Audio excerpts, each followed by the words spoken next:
I'm very concerned at the moment by the attacks on higher education in Victoria, attacks at Victoria University where 270 staff members are about to be sacked, Melbourne University where there's attacks on the arts faculty, La Trobe University, and there's also industrial problems at Deakin.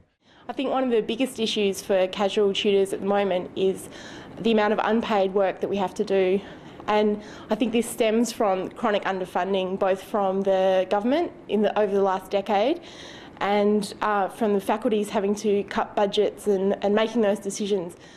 One of the key concerns for university staff and the union at the current period is definitely job security. It's definitely about trying to career progression for casuals. I've been 5 years of teaching, ever-increasing workloads, ever-increasing areas of responsibility, and no sense that I'll ever be given any kind of permanency.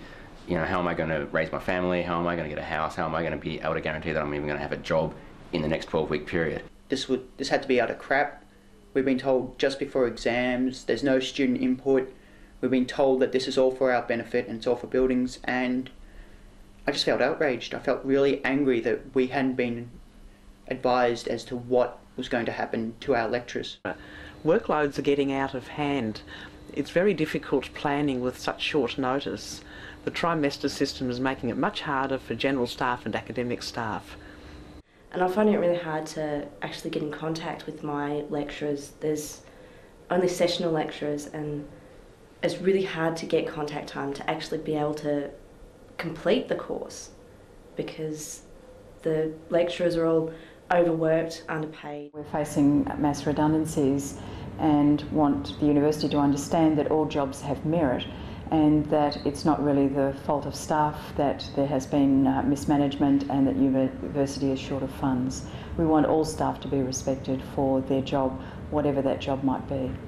I entered into this bargaining process thinking the best, thinking that we would follow the textbook's tenets concerning win-win situations, concerning compromise, concerning empathy and understanding. And over the last 180 days, I have become increasingly disappointed that this is not the case. Yeah, and essentially, if university is not investing in staff, they're not investing in the students, and there really is no future for future generations in terms of study in Australia. So